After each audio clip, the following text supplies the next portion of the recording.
দিব্য শ্রী গুরুবাণী পরমার্থের একমাত্র পাথেয়।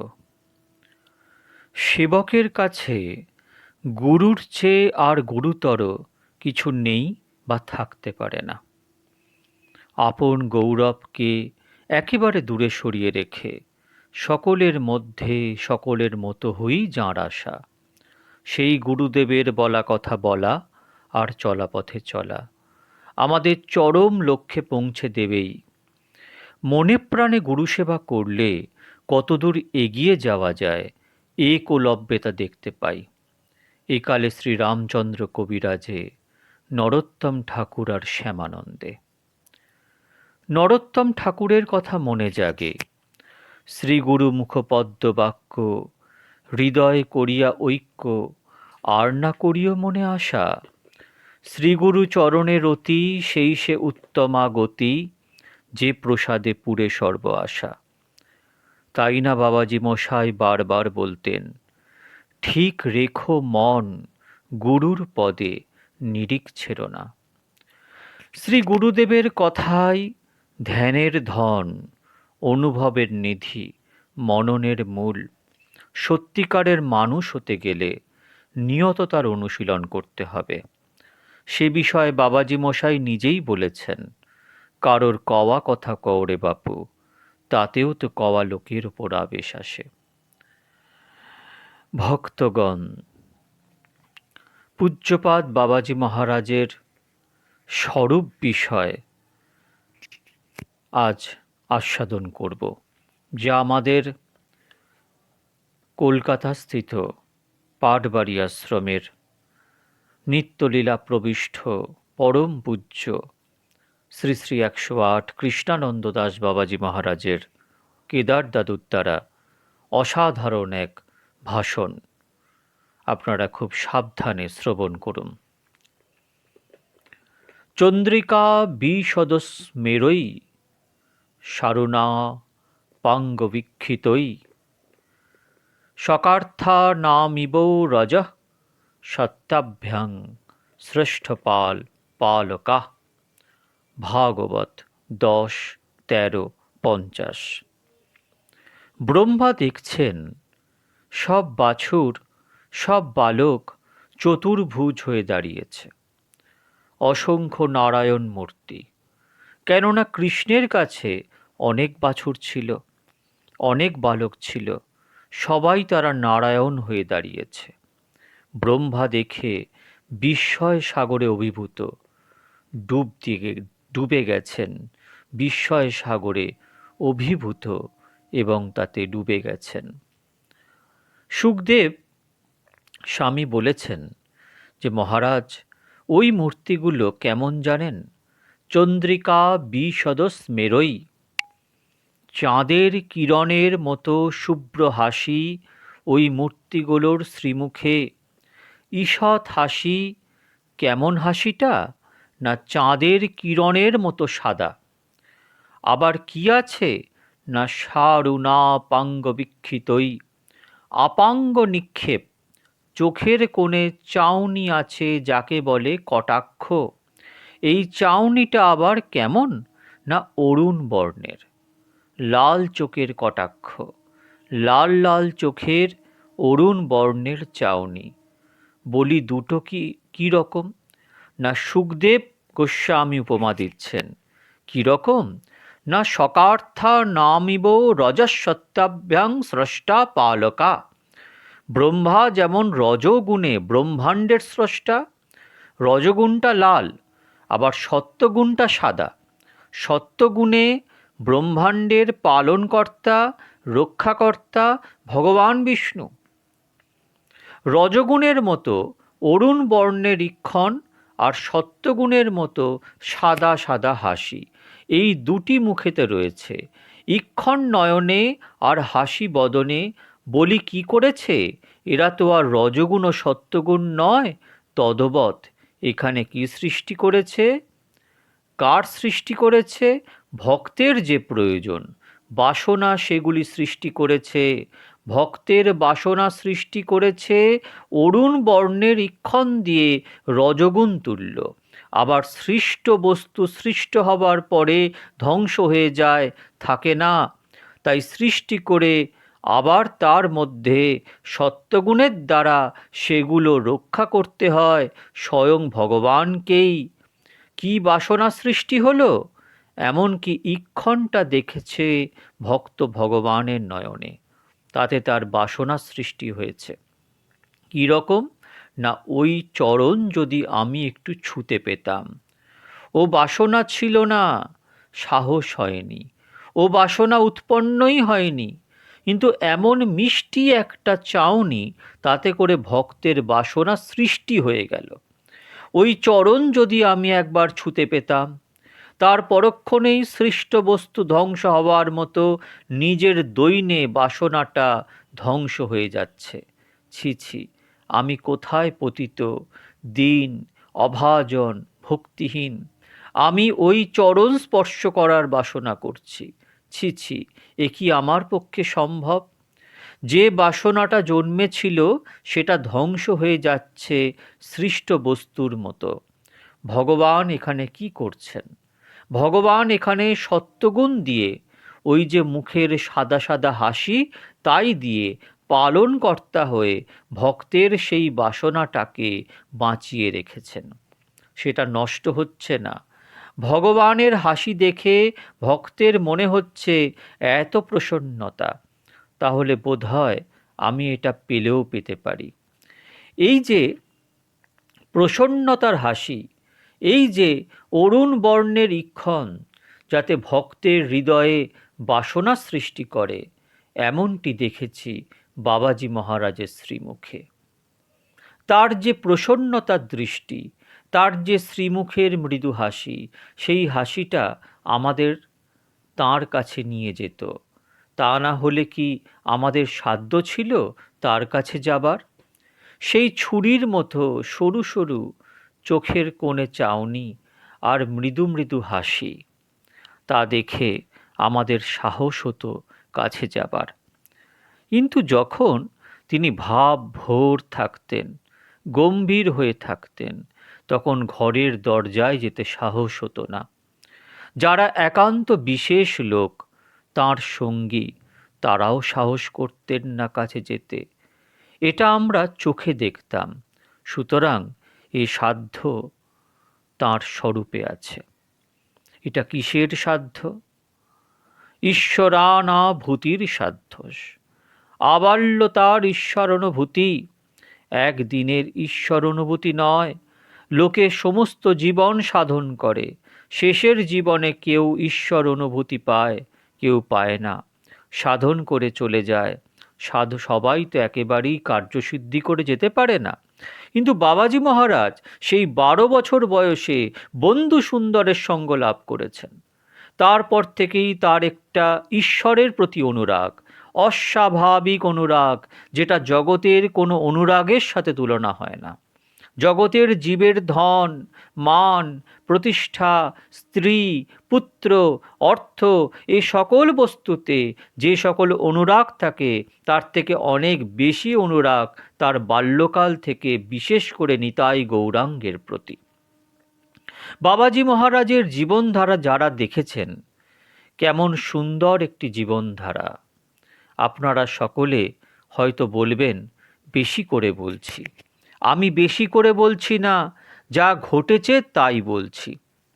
কেদার দাদু এটা বলছেন তার ভাষণে। একটুকুও অতিরঞ্জিত বলবো না। আপনারা মহাপ্রভুর লীলা তো সবাই জানেন। কখন মহাপ্রভু এলেন, কখন গৌর হলো, কে গৌর হলো, কৃষ্ণ রাধা গোপবালাদের সঙ্গে প্রচুর লীলারস আস্বাদন করেছেন ব্রজেতে, তারপর বাসনা উঠেছে, তারপর সে গৌর হয়েছে, গৌর হয়ে আবার প্রেমনাম লীলা প্রকাশ করেছেন। তাহলে কৃষ্ণের প্রথম লীলা হচ্ছে ব্রজলীলার রসাস্বাদন। তার মধ্যে ব্রজবালাদের প্রেম রসাস্বাদন রাসলীলায়। সেই কৃষ্ণ গৌর হল রাধা প্রেম আস্বাদনের জন্য।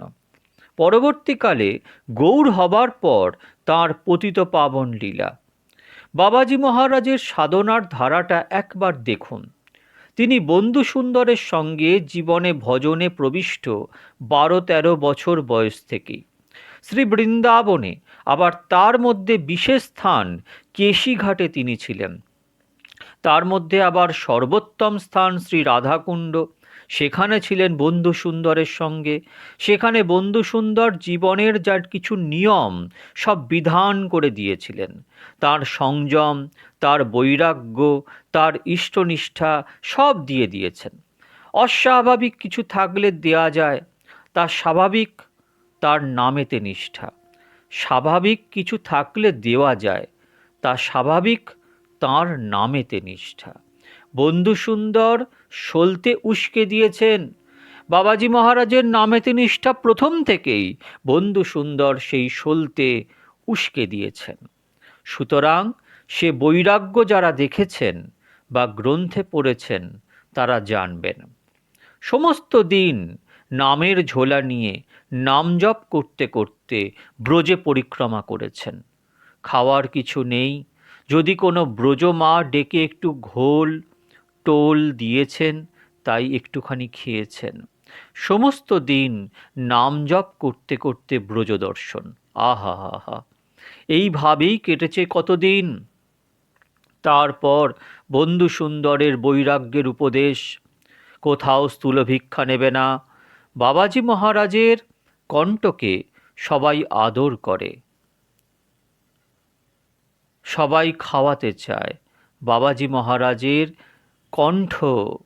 কণ্ঠকে সবাই আদর করে, সবাই খাওয়াতে চায়, কিন্তু আদেশ নেই বন্ধু সুন্দরের। কোথাও স্থূল ভিক্ষা নেবে না, গোটা রুটি নেবে না। রাধা গোবিন্দ লীলারসে তিনি 17 বছর ভরপুর হয়ে গেছেন। সাধনের ধারাটা একবার দেখুন, কেমন সুন্দর ধারা নিয়েছেন। এত প্রেমাবিষ্ট রাধা গোবিন্দ লীলায়। বন্ধু সুন্দর কুঞ্জভঙ্গের গান গাইতেন। তার একখানা খাতা ছিল, কুঞ্জভঙ্গের পদ সব রচনা করেছিলেন। বাবাজি মহারাজকে ভোরবেলা তো উঠতেই হতো, বারবার 12টার সময় শুতে হতো, 3টের সময় উঠতে হতো। আমরা শ্রীমুখে শুনেছি যে 12টার সময় একবার বন্ধু সুন্দরের আর 3টের সময় একবার 12টার মানে শুয়ে পড়ো, 3টের মানে উঠে পড়ো, এই বন্ধু সুন্দরের আদেশ। 3টের সময় দিলে যদি না উঠতেন তাহলে শীতকালে কমণ্ডলু জল তার কম্বলের মধ্যে ঢেলে দিতেন। সুতরাং এইভাবে তৈরি হয়েছে গোটা জীবন।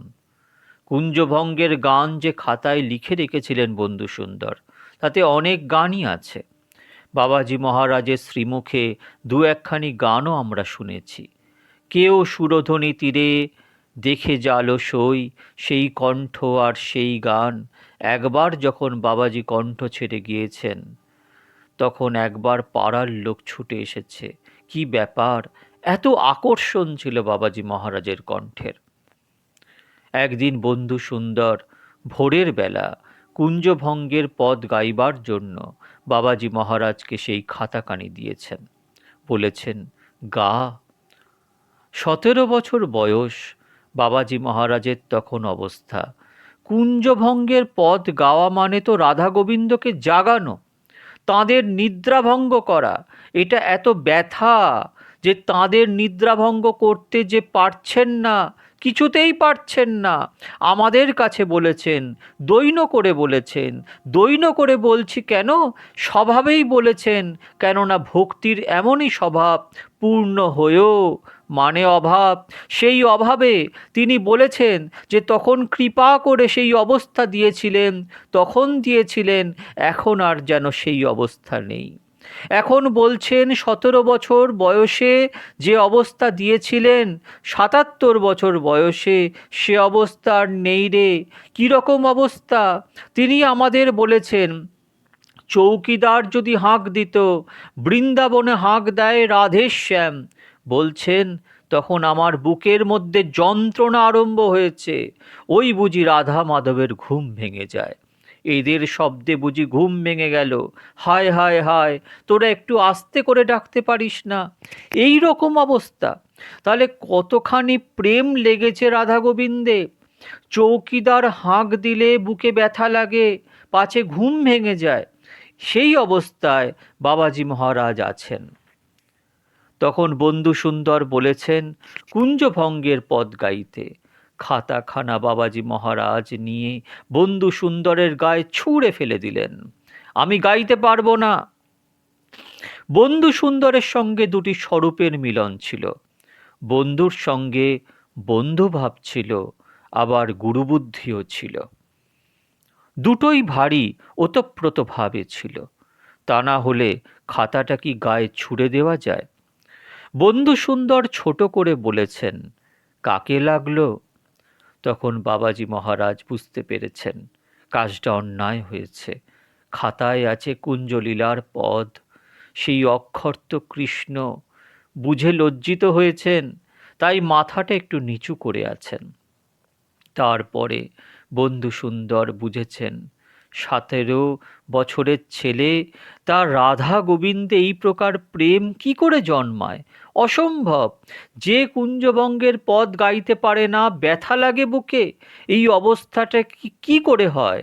তখন বন্ধু সুন্দর বলছেন বাবাজিকে, হ্যাঁ রে, এ সম্পদ কোথায় পেলি? এ তো উত্তর চলে না। এর উত্তর দেওয়া চলে না, তাই উত্তর দেবে কি? বাবাজি মহারাজ চুপ করে আছেন মাথা নিচু করে। বন্ধু সুন্দর বলছেন, শ্রীরূপের কৃপা হয়েছে। শ্রীরূপ গোস্বামীর কৃপা না হলে রাধা গোবিন্দে প্রেমলাভ হয় না। জ্ঞানত সুলভা মুক্তির ভুক্তির যজ্ঞাদি পুণ্যতা সেয়ং সাধনা সহস্রৈর হরিভক্তি সুদুর্লভা। চৈতন্য চরিতামৃত আদি লীলায় 17 বছরেই তার এই অবস্থা। তাহলে এক প্রকার বাবাজি মহারাজ 17 বছরেই প্রেম সিদ্ধ রাধা গোবিন্দে। ব্যথাটাই তো প্রেমের লক্ষণ। পুত্র যদি কোনো কারণে একদিন না খেয়ে থাকে, তাহলে মায়ের মনটা কীরকম ব্যথা ভরা হয়। কত লোক তো না খেয়ে থাকে, তাতে কি মায়ের মন টনটন করে? করে না। পুত্র 2 ঘন্টা যদি না খেয়ে থাকে, তাহলে মনটা ব্যথায় ভরে যায়। এটাই প্রেমের লক্ষণ। রাধা গোবিন্দে তার এই জাতীয় প্রেম। তারপর কালপ্রভাবে বন্ধু সুন্দরের কাছ থেকে এলেন শ্রী রাধা রমন দেবের কাছে। বন্ধু সুন্দর একটা কথা বলেছিলেন বাবাজি মহারাজকে ওই অবস্থায় দেখে, যে এ তো নিজের ভজনে ডুবে যাচ্ছে।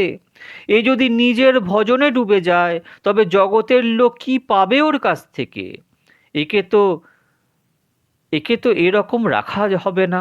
এরকম চিন্তা করে বন্ধু সুন্দর বলেছিলেন, দেখ, যে নিজের পেট ভরায়, ও তো শেয়াল কুকুরও ভরায়।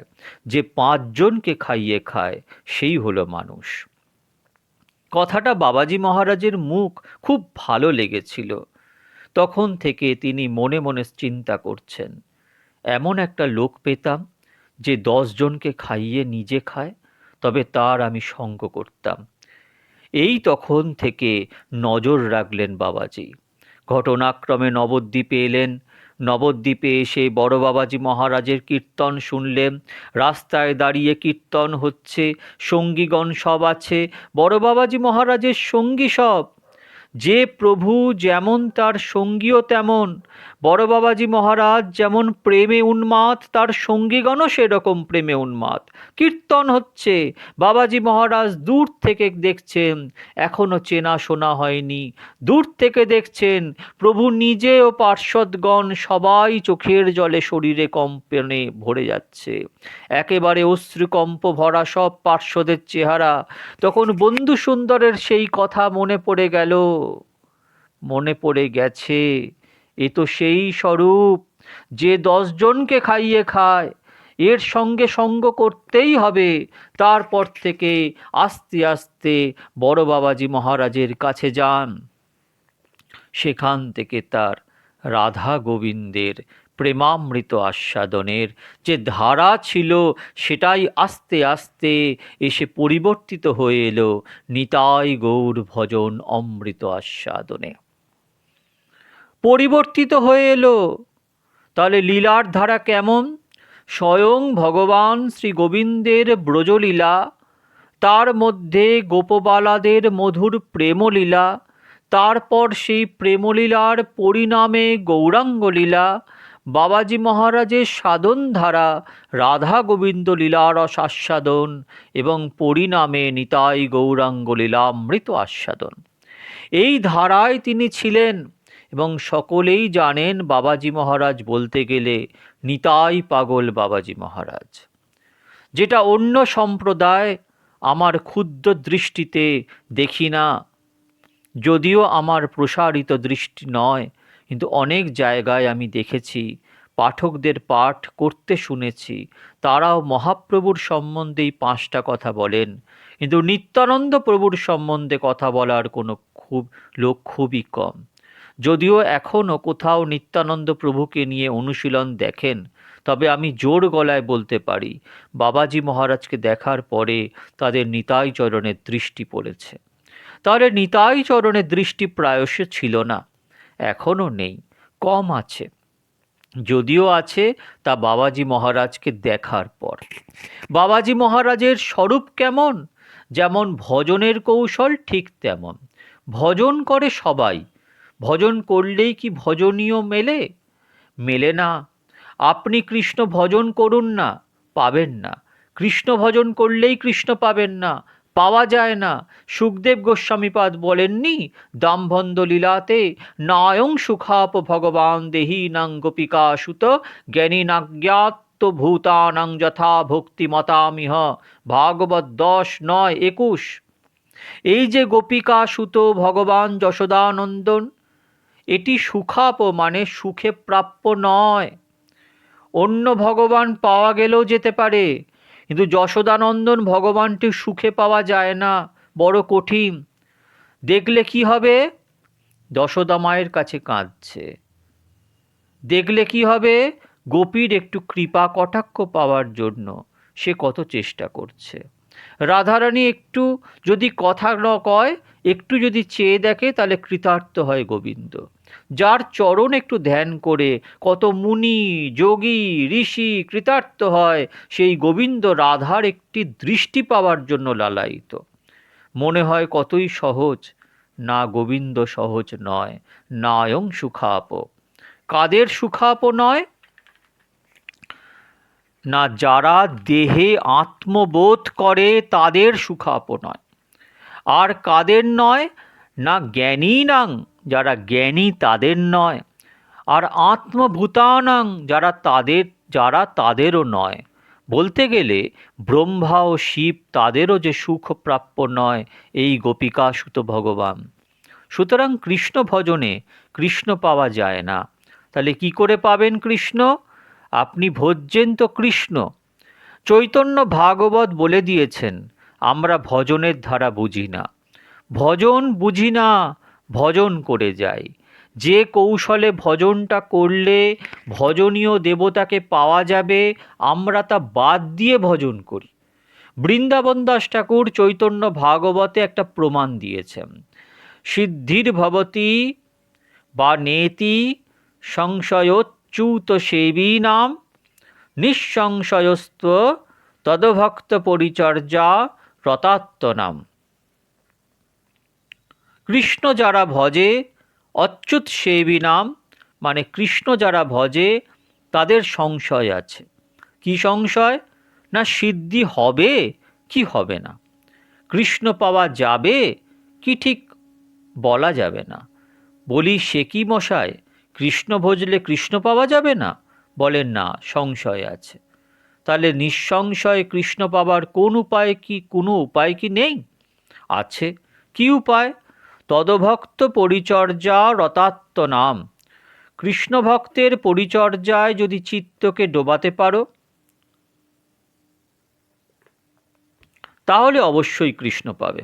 এ হলো ভজনের কৌশল। তাই মহাজনগণ কৃষ্ণ ভজন করেন খুব কম। কার ভজন করেন বেশি করে?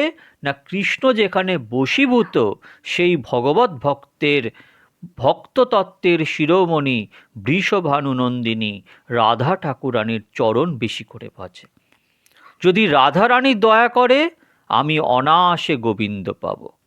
যে মে ভক্ত জনা পার্থ নমে ভক্তাশ্চ তে জনা মদভক্তানাঞ্চ যে ভক্তাস্তে মে ভক্ত তমামতা। চৈতন্য চরিতামৃত। এ হলো ভক্ত ভজনের ধারা কৌশল।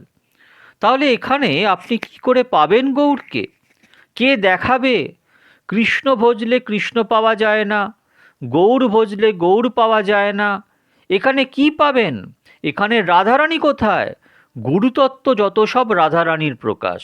রাধিকা প্রেম গুরু, আমি শিষ্য নট, সদা আমার নানান নৃত্যে নাচায় উদ্ভট।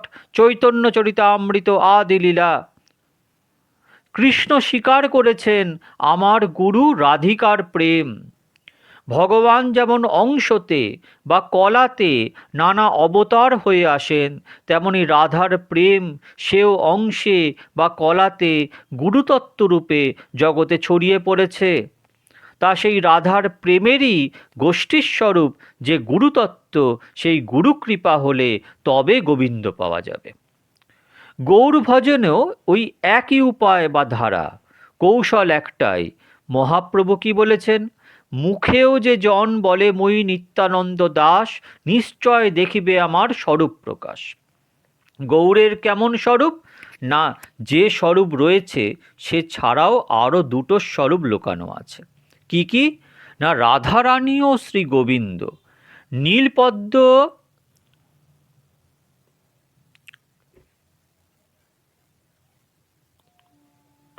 নীলপদ্ম ও স্বর্ণপদ্ম দিয়ে ঢাকা আছে। কেমন করে রাধা গোবিন্দ মিলে গৌর হয়েছে? এই স্বরূপের প্রকাশটা আপনি দেখতে পাবেন যদি মুখে শুধু বলেন আমি নিত্যানন্দ দাস। গৌর ভজন না করলেও আপনি অনায়াসে গৌর পাবেন, শুধু নিতাই ভজলে। আমার বাবাজি মহারাজ এখানেই দৃঢ়, এখানে মজবুত, এখানে একান্ত অনুরক্ত। নিতাই ছাড়া সে কিছুই জানে না। আর সেই নিত্যানন্দই গুরুতত্ত্ব, জগৎগুরু নিত্যানন্দ। বাবাজি মহারাজ কীর্তনের মাধ্যমে বলেছেন, কর্মী জ্ঞানী যোগী ভক্ত যত দেখো গুরুরূপ, সব নিত্যানন্দের প্রকাশ স্বরূপ। গুরু তত্ত্বই নিত্যানন্দ তত্ত্ব। বাবাজি মহারাজের সেবক ছিলেন নন্দ ভায়া। নন্দ ভাই একদিন বাবাজি মহারাজকে বলছেন, বেলা করে চান করেন কেন? বাবাজি মহারাজ বললেন, এখন বললে কি হবে, তখন কোথায় ছিলি? বাবাজি মশাই তেল মাখতে মাখতে রসিকতা করে বলছেন, তখন কোথায় ছিলি? ও তো বাবাজি মহারাজের শেষ জীবনে, মানে শেষ লীলায় এসেছে। প্রথম জীবনে মানে বাবাজি মহারাজের প্রসাদ পেতে পেতে বেলা 5টা বাজত। রাত্রি 3টের সময় প্রসাদ পাওয়া হতো, কীর্তন হয়ে উঠে। তখন তোরা কোথায় ছিল? তাই বাবাজি মহারাজ বলছেন, ভাঙা হাটে কারা দিতে এসেছিস? বেটা ছিলি কোথায়? তখন নগর সংকীর্তন শেষ হতো 2টোর সময়। 8টার সময় বেরিয়ে 2টোর সময়, তারপর চান, তারপর আহ্নিক, তারপর প্রসাদ পাওয়া। তা ছিলি কোথায় তখন? এখন খালি সকাল সকাল করে খাওয়াবার জন্য ব্যস্ত। গোটা জীবনটা গেল এরকম। নন্দভাই বাবাজি মহারাজকে একটুখানি কথা বলতে পারত, সেবক তো, অধিকার আছে। সে বললে, কেন গৌর কি বলে গেছে দুপুরে কীর্তন করতে? সকাল সকাল নগর কীর্তন করলে হয় না? বাবাজি মহারাজ তখন কি বলেছেন জানেন? গৌর কে রে বেটা? গৌর কে? গৌরের বাবা গুরু বলে গেছে দুপুরে কীর্তন করতে। নিত্যানন্দ তত্ত্বে এই রকম করে দৃষ্টি, এই রকম করে ভজনের কৌশল বাবাজি মহারাজ ছাড়া কোথাও এখন দেখছি না। আর সবাই তো জানেন বৃন্দাবনবাসী বৈষ্ণবগণ সবাই কি করেন? কৃষ্ণ কৃষ্ণ বলে ডাকে না, সবাই বলে জয় রাধে। কেন বলে? জয় কৃষ্ণ বলে না তো, তারা ভজন জানে। কৃষ্ণের বলা আছে, রা শব্দোচ্চারণাদেব স্ফীত ভবতি মাধব, ধা শব্দোচ্চারণাদেব পশ্চাৎ ধাবতি ধাবতি। সম্মোহনতন্ত্রে আছে, রাধা নামের মহিমা কি জানো? যদি কোনো ব্যক্তি রা শব্দ করেছে তাহলে মাধব আনন্দে স্ফীত হয়। আমার প্রিয়ার নাম বলবে বোধহয়, আর ধা উচ্চারণে মাধব কি করেন, তার পিছু পিছু চলতে থাকেন। এই রাধা নামের মহিমা। আশ্রয় তত্ত্বকে আশ্রয় করলে বিষয় তত্ত্ব অনায়াসে মেলে। ও লীলার আশ্রয় তত্ত্ব রাধারানী, বিষয় তত্ত্ব শ্রী গোবিন্দ। এই লীলার আশ্রয় তত্ত্ব শ্রী নিত্যানন্দ প্রভু, বিষয় তত্ত্ব শ্রী গৌরাঙ্গ। তাই বাবাজি মহারাজ নিজে ভজনে, যাজনে, কীর্তনে তিনি সব নিত্যানন্দ তত্ত্বের মহিমা যেভাবে প্রকাশ করেছেন, এটা আর অন্য জায়গায় দেখা যায়নি। নিত্যানন্দ সর্বস্ব করে নিয়েছেন। কোনো সাধক এখনো আমার চোখে পড়েনি যে নিত্যানন্দ সর্বস্ব করে নিয়েছেন। যদিও আমার ক্ষুদ্র দৃষ্টি, তবুও আজও আমি দেখিনি। কেদার দাদু বলছেন, শুধু নিতাই। বাবাজি মহারাজ কীর্তনের মধ্যে বলেছেন, বলো বলো ভাই নিতাই বলো, বললেই হয় বা শুনলেই হয়, মুখেতে বলা কানেতে শোনা নিতাই গুণমণির নাম, অমনি হৃদয়ে উদয় হয়। কে সে শ্রী গৌরাঙ্গ সুন্দর, সংকীর্তন লম্পট সুলম্পট শ্রী গৌরাঙ্গ সুন্দর, রসাবেশে হেসে হেসে হৃদয়ে উদয় হয়। কোন সাধনে নিতাই নিতাই বলতে শুনতে গৌর আপনি এসে হৃদয়ে উদয় হয়। এটা বাবাজি মহারাজের সাধনের মধ্যে আমরা দান পেয়েছি। তাই কীর্তন করছেন, উপদেশ করছেন না, তিনি নিজে আস্বাদন করছেন, কিন্তু আমরা তার দানে এ সম্পদ পেয়ে গেলাম। বাবাজি মহারাজের স্বরূপের মহিমা কি বলবো আমি, এটা আমাদের বুদ্ধির গতিতে বোঝা যায় না। শাস্ত্রে বলে যে সাত্ত্বিক বিকার, অশ্রুকম্প পুলক ইত্যাদি তার শ্রীঅঙ্গে দেখা দিয়েছে নামে বা প্রায়শই কীর্তনের মধ্যে। বিবর্ণত্ব স্তম্ভাস্ফুট বচন কম্পাশ্রু পুলকই, এসবই সাত্ত্বিক লক্ষণ। শাস্ত্রে বলা আছে, তে স্তম্ভস্যেদ রোমাঞ্চ সরভেদ হত বেপথু বৈবর্ণম অশ্রুপ্রলয় ইত্যষ্টৌ সাত্ত্বিকা স্মৃতা। ভগবানের জন্য ব্যাকুলতা, যেন কোনো ছেলের মা হারিয়ে গেছে। মা হারিয়ে গেলে যেমন ছেলে আর কিছুই চায় না, মাকেই চায়, তেমনি বাবাজি মহারাজের ভগবানের জন্য ব্যাকুলতা কিছুই চায় না, কেবল গৌর গোবিন্দ চায়। এই সাধুই তো সাধু, এমন সাধু বিরল, জগতের সব ফেলে দিয়ে তার চাই গৌর গোবিন্দ, আর কিছুই চায় না সে। এ তৃষ্ণা প্রবল, এই রকম সাধু জগতে বিরল। মদভক্ত পূজাভ্যোধিকা সর্বভূতেষু মন্মতি, ভাগবত 11, 19, 21। উদ্ধবকে ভগবান শ্রীকৃষ্ণ বলেছেন, দেখো উদ্ধব, যে ব্যক্তি আমাতে ভক্তিযুক্ত সেই ব্যক্তি জগৎকে পবিত্র করতে পারে। উদ্ধব জিজ্ঞাসা করেছেন, কি করে বোঝা যাবে সে ব্যক্তি ভগবানে ভক্তিযুক্ত? বলে, কেন লক্ষণ আছে। কি লক্ষণ আছে? শাস্ত্রে উল্লেখ করা আছে, নয়নং গলদশ্রুধারয়া বদনং গদগদ রুদ্ধয়া গিরা পুলকৈর নিচিতং বপুকদা তব নাম গ্রহণে ভবিষ্যতি। বাক্য গদগদ হয়ে গেছে, আর কথা বলতে পারছে না, কৃষ্ণ গৌর বলতে পারছে না। এ আমাদের কিছু শোনা কথা নয়, আমরা চোখে দেখেছি, বাবাজি মহারাজের সঙ্গে কথা বলেছি। কৃষ্ণানন্দ দাস বাবাজি এইভাবে বলছেন, কথা বলতে বলতে তার কণ্ঠরুদ্ধ হয়ে যাচ্ছেন। কীর্তনে তো আপনারা সকলেই দেখেছেন, কীর্তন করতে করতে তার কীর্তন হচ্ছে না, তখন তার কীর্তনের সঙ্গীরা পথ সুরে সুরে ধরে রেখেছে, বাবাজির কণ্ঠ আর বেরোচ্ছে না, রুদ্ধ কণ্ঠ, চোখ লাল হয়ে জলে ভরে গেছে। এই তো অবস্থা, সাধুর অবস্থা শাস্ত্রের সঙ্গে মিলিয়ে নেবেন তো। মহাপ্রভু কীর্তন করছেন, মহাপ্রভু জগন্নাথকে দেখছেন, জগন্নাথ বলতে নারে, কি বলছেন, জজ গগ করে জগন্নাথ বলতে নারে। এই অবস্থা মহাপ্রভুর, বাবাজি মহারাজেরও সেই অবস্থা। আমরা তো সব প্রত্যক্ষ সাক্ষী, কৃষ্ণ কথা শুনেছি তার শ্রীমুখে, তিনি কৃপা করে শুনিয়েছেন। রাধা গোবিন্দ প্রসঙ্গে, গৌর প্রসঙ্গে তার চোখ লাল, জলে ভরে গেছে, বাক্যরুদ্ধ, চিত্তটা যেন প্রসঙ্গ হয়ে করতে গিয়ে গলে যাচ্ছে। কখনো হাসছেন, কখনো কাঁদছেন, কখনো উচ্চৈঃস্বরে গান করছেন।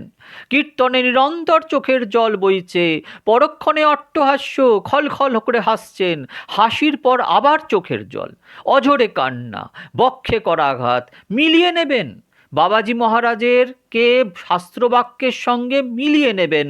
হসত্যথো রোদিতি রতৌ গায়ত্তুন্মাদ বৃন্নত্ততি লোকবাহ্য, ভাগবত 11:2-40। বাবাজি মহারাজ এই রকম চিহ্নিত ভক্ত, লক্ষণাক্রান্ত সাধু, গৌর গোবিন্দের প্রতি তৃষ্ণাযুক্ত সাধু। আমার গুরুদেব বলে আমি বলছি না, আপনারা বিচার করে বস্তু নেবেন। বাবাজি মহারাজের যে লক্ষণ, অটতি যদ্ভবান বর্ণিকাননং ত্রুটির্যুগায়তে তাম পশ্যতাম, কুটিল কুন্তলম শ্রীমুখঞ্চতে জড় উদীক্ষতাম পক্ষকৃদ্দশাম। ভাগবত 10:31-15। এই লক্ষণ কৃষ্ণ তৃষ্ণা। সেই তৃষ্ণাটা বাবাজি মহারাজের কতখানি সান্নিপাতিক রোগের মতো। বাবাজি মহারাজ সান্নিপাতিক রোগীর মতো চিরকাল হা গৌর, হা গৌর, হা গৌর বলে ভজন করে 77 বছর বয়স হয়ে গেল। ভজন ছেড়ে তিনি আর কিছুই জানেন না। শেষকালে তিনি কীর্তন করছেন, আমার গৌর বলা হলো না রে, আমার গৌর বলা হলো না, কপটতা হয়ে গেল, দুর্বসনা গেল না, গৌর বলা হলো না, আমার গৌর বলা হলো না। এ হলো নিয়ম, ভক্তি রাজ্যের এটাই নিয়ম। এখানে অভ্যাস বোধ থেকে যায়। রাধারানীর যেমন স্বভাব, ভক্তির মূর্তি রাধারানী, তার স্বভাবটা যেমন, ভক্তের স্বভাবও তেমনই হবে। রাধারানীর স্বভাব কেমন না, সখীদের কাছে বলছেন, দেখ সখী, আমার কৃষ্ণ দর্শন হয়নি। সখীরা তো অবাক, বলে কি, দিনে কতবার তার সঙ্গে মিলিত হচ্ছে, আর রাধা কীরকম কথা বলছে। বলছে, সখী তুমি কি আজকাল মিথ্যে কথা বলছো, বলা শিখে ফেলেছো মিথ্যে কথা। রাধা বলেন, না, তা তুমি যে বললে কৃষ্ণ দর্শন হয়নি। বলে, হ্যাঁ, আমি কখনো কৃষ্ণ দেখিনি। এ কীরকম কথাবার্তা। বলে, সত্যি বলছি, আমি কখনো কৃষ্ণ দেখিনি। বলছে, তুমি কার সঙ্গে মিলিত হচ্ছ কি না, তুমি তার সঙ্গে মিলিত হচ্ছ কি না। বলে, মিলিত হচ্ছি, তোরা করাচ্ছিস, মিলিত হচ্ছি, কিন্তু আমি কখনো কৃষ্ণ দেখিনি রে, আমি কখনো কৃষ্ণ দেখিনি। বলে, মানেটা কি আমাদের বুঝিয়ে বলো তো। ললিতা বিশাখা দুজনে চেপে ধরেছে। এই কথাটার মানে কি?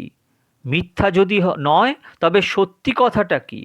বলে, শোন, আমার বধূর যে মাধুর্য রাশি উজ্জ্বলিত হচ্ছে প্রতি অঙ্গে উপাঙ্গে, যে মাধুর্য রাশি উচ্ছ্বলিত হচ্ছে এক একটি চরণ নকরে, সেটি ভোগ করে শেষ করা যায় না রে। হয়তো তোরা নিয়ে গেছিস আমাকে তার কাছে, আমার দুটো নয়ন তার 10টি চরণ নখের একটি নখের নিবদ্ধ হয়েছে। সেই মাধুর্যটা শেষ করে চোখের এমন ক্ষমতা হলো না, সে অন্য অঙ্গ দেখে। অন্য অঙ্গ দেখা হলো না রে, আমার কৃষ্ণ দেখা হলো না। এই রাধারণের স্বরূপ অভাব থেকে যায়। ভক্তিরাজ্যের এটাই মিষ্টত্ব, অভাব থেকে যায়। আপনি যখন রাজভোগ খান, তখন যদি আপনার খুব ক্ষুধা থাকে, তবে না আপনার খেয়ে আরাম। আর তা যদি না হয়, মনে মনে গলায় আর যাবেন না, বমি আসছে, তবে আর রাজভোগ খেয়েও আরাম হবে না। আরামের জন্য ক্ষুধার প্রয়োজন। সেরকম কৃষ্ণ তৃষ্ণা যদি বারবার থেকে যায়, তবে না হয় সুখ। ভক্তি রাজ্যে, প্রেম রাজ্যে এই তৃপ্তিটাই চরম সীমা। মিলনে বিরহবোধ, এটাই রাধারানীর স্বরূপ। ভক্তেরও সেই স্বরূপ। রাধারানী ভক্তির মহাজন, প্রেমের মহাজন। তিনি বলেছেন, আমার কখনো কৃষ্ণ দেখা হলো না। বাবাজি মহারাজও প্রেমের মহাজন। সমস্ত জীবন গৌর নিতাই ভোগ করে করে, রাধা গোবিন্দ ভোগ করে করে পরম আনন্দে আছেন, তথাপি তার আক্ষেপ, আমার গৌর বলা হলো না রে, আমার নিতাই বলা হলো না রে। বাবাজি মহারাজ যখন কীর্তনে বলছেন, আমার গৌর বলা হলো না, এটা যাত্রা করে বলা নয়, এটা চোখের জল দিয়ে বলেছেন, বক্ষে করাঘাত করে বলেছেন, যে বলাটা যাত্রা নয় সেটা কোত্থেকে আসে। এই স্বরূপ দেখলে রাধারানীর স্বরূপের কথা মনে পড়ে। সেখানেও তো এরকমই হতো। গোপীরা বলেছেন যে আমরা কৃষ্ণ দেখিনি। কৃষ্ণ সামনে দাঁড়িয়ে বলছেন যে এখন তো আমাদের আর বিরহ ব্যথা নেই, আমি তো তোমাদের সম্মুখে এসেছি, যা পেয়েছো তা দিনের বেলার ব্যথা, এখন তো আর আমার বিরহে তোমাদের কোনো কষ্ট নেই, আমি তো তোমাদের সম্মুখে। গোপীরা বলছেন, যাদের পোড়া কপাল তাদের কি আর ব্যথা কম হয় রে? তুমি সামনে, অথচ আমাদের ব্যথা। কৃষ্ণ পর্যন্ত বিস্মিত, এমন ভক্ত কৃষ্ণ কখনো দেখেনি। কৃষ্ণের সামনে বিরহ ব্যথা ভোগ করতে পারে এই রকম কৃষ্ণ ভক্ত কখনো পায়নি। কৃষ্ণ বিস্মিত হয়ে বলে, তা কি করে হয়, আমি তো তোমাদের সামনে। গোপীরা বলে, হ্যাঁ এখনো ব্যথা। বলে কি করে হচ্ছে না, জড় উদ্দিক্ষাতং পক্ষকৃত্যসাম, উদ্দিক্ষতাং পক্ষকৃত্যসাম, তোমার বদন প্রাণ ভরে দেখব, কিন্তু তারও উপায় নেই। বিধাতা আমাদের সৃষ্টি করেছে মাত্র দুটো চোখ দিয়ে, তাতে আবার নিমেষ পাতা, এই পাতা পড়ছে চোখের ওপর, তোমার দর্শনে বাধা হচ্ছে, ফলে আমাদের ব্যথা লাগছে। ব্যথা লাগছে চোখের পাতা পড়াতে। আমাদের ছেলে যদি কয়েকদিন বাদে বাড়ি আসে তবে তাকে প্রাণ ভরে দেখেন, তখন কি চোখের পাতাকে মনে হয় শত্রু? না, চোখের পাতা পুত্র দেখার বাধা হচ্ছে বলে মনে হয় না, কিছুই মনে হয় না। গোপীর চোখের পাতা কৃষ্ণ দর্শনের বাধা হচ্ছে বলে মনে হয়। এটাই গোপীর স্বরূপ। কৃষ্ণ মিলনে বিরহ ব্যথা, এটা রসজগতের চমৎকারিতা, অলঙ্কার জগতের চমৎকারিতা, প্রেম রাজ্যের চমৎকারিতা, ব্রহ্মানন্দের এটাই চরম উৎকর্ষতা। সেই স্বভাবে গোপী দাঁড়িয়ে আছে। সেই গোপী যারা ভজে, সেই গোপী আনুগত্যে যারা কৃষ্ণ ভজে, সেই স্বভাবটা তাদের মধ্যেও আসে। আর নিত্যানন্দ আনুগত্যে আমার বাবাজি মহারাজ গৌর ভোজ্যেন, গোবিন্দ ভোজ্যেন, সেই স্বভাবটা তার মধ্যেই এসেছে। এ সাধু জগতে বিরল এমন অনুরাগী জীবন। অনুরাগটার আবার তারতম্য আছে, যেমন কৃষ্ণ ভজনের তারতম্য আছে, তটস্থ হয়ে বিচারিলে আছে তারতম্য। যার যেই ভাব সেই সর্বোত্তম, তটস্থ হইয়া বিচারিলে আছে তরতম। মহাজন বলেছেন, কৃষ্ণ আপনি বুঝতে পারেন, কেউ দাস্যভাবে, কেউ বা সখ্যভাবে, কেউ বা বাৎসল্য রসে, কেউ বা মধুর রসে। রসের যেমন তারতম্য বিচার করে হয়েছে। দাস্য অপেক্ষা সখ্যরস শ্রেষ্ঠ, সখ্য অপেক্ষা বাৎসল্য রস শ্রেষ্ঠ, বাৎসল্য অপেক্ষা মধুর রস শ্রেষ্ঠ। তেমনি বাবাজি মহারাজের যে অনুরাগী জীবন, সেই অনুরাগেরও তারতম্য আছে। কেউ বা আত্মানুরাগী, কেউ বা ব্রহ্মানুরাগী, কেউ বা পরমাত্মানুরাগী, কেউ বা ভগবত অনুরাগী, কেউ বা কৃষ্ণানুরাগী। আবার কৃষ্ণানুরাগীদের মধ্যে কারো বা দ্বারকার কৃষ্ণেতে অনুরাগ, কারো বা মথুরার কৃষ্ণেতে অনুরাগ, কারো বা ব্রজের কৃষ্ণেতে অনুরাগ। তাহলে এর মধ্যে ব্রজের কৃষ্ণ যদি অনুরাগী তিনি সর্বোত্তম, তার মধ্যে আবার দাস্যরসের যে ব্রজের কৃষ্ণ, তা অপেক্ষা সখ্যরসের কৃষ্ণে যিনি অনুরাগী তিনি শ্রেষ্ঠ। তা অপেক্ষা বাৎসল্য রসের কৃষ্ণতে যিনি অনুরাগী তিনি তার অপেক্ষায় শ্রেষ্ঠ। আবার যিনি গোপী আনুগত্যে গোবিন্দ অনুরাগী তিনি সর্বশ্রেষ্ঠ।